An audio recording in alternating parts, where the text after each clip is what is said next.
TNPSC சிலபஸ்ல கொடுக்கப்பட்டிருக்க ஒரு முக்கியமான தலைப்பான ஒலி வேறுபாடறிந்து ஒலிக்க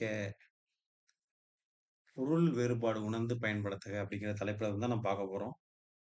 இதுல பார்த்தீங்கன்னா, முதல்ல அலகுன்னு குடுத்துருக்காங்க. அலகு அப்படின்னா பறவையின் மூக்கு அப்படின்னு பொருள். பறவையின் மூக்குன்னு பொருள். அடுத்து பார்த்தீங்கன்னா, அலகு அப்படின்னு குடுத்துருக்காங்க. இது ஒரு பெண் மயிலை குறிக்கக்கூடியது. அலகு அப்படின்னா பெண் மயிலை குறிக்கக்கூடியது அப்படின்னு குடுத்துருக்காங்க. அடுத்து பார்த்தீங்கன்னா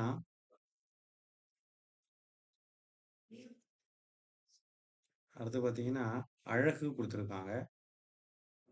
அழகு அப்படின்னா கவின், வனப்பு, எழில் இதெல்லாம் படித்தது தான் நம்ம ஏற்கனவே. கவின்னா அழகு, கவின் அப்படின்னா அழகு, வனப்புனா அழகு, எழில்னா அழகு. இதெல்லாம் நம்ம ஏற்கனவே நல்லாவே தெரியும். தொடர்ச்சியா பார்த்தீங்கன்னா, அலை குடுத்துருக்காங்க. அலை அப்படின்னா கடல் அலையை குறிக்கக்கூடியது. அலை அப்படின்னா கடல் அலையை குறிக்கக்கூடியது. அதுபோல அலைனா புற்று. அலைனா என்னதுங்க? புற்று. அழை அப்படின்னா கூப்பிடு. அழைனா கூப்பிடு. இலை அப்படின்னா இலை, மரம், செடி, கொடிகளின் இலை. இலை அப்படிங்கிறது மரம், செடி, கொடியின் இலை அப்படின்னு குடுத்துருக்காங்க. அடுத்து பார்த்தீங்கன்னா, இலைத்தல் குடுத்துருக்காங்க. அடுத்து பார்த்தீங்கன்னா, இலைத்தல், உடல் இலைத்தல் குடுத்துருக்காங்க. அடுத்தது இழை, நூல். இழைங்கிறது வந்து நூல்.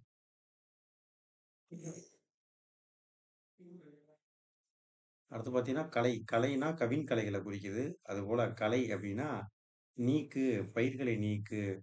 ஏற்கனவே கூட ஓரால், ஓரால் அப்படின்னு வந்து ஒரு சொல். அதுக்கு பார்த்தீங்கன்னா, நீக்கு அப்படின்னு படிச்சிருப்போம். பொருள் பார்த்தீங்கன்னா, நீக்குன்னு படிச்சிருந்திருப்போம். அப்ப இங்க கலை அப்படின்னாலும் நீக்கு. பயிர்கள் கூட விளையக்கூடிய கலை அது. இங்க கழைன்னா மூங்கில்னு குடுத்துருக்காங்க. கழைன்னா பார்த்தீங்கன்னா, மூங்கில்னு குடுத்துருக்காங்க. அடுத்து பார்த்தீங்கன்னா, தலை. தலை வந்து உடல்ல ஒரு உறுப்பு. நமக்கு தெரியும்.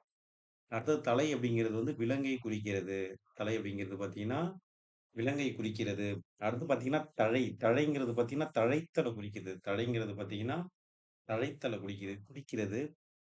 வலி. வலி அப்படிங்கிறது வந்து வலிமை, வலித்தல், வலியறிதல் அப்படின்னு வந்து நம்ம திருக்குறள்ல வந்து ஒரு அதிகாரம் இருக்குது.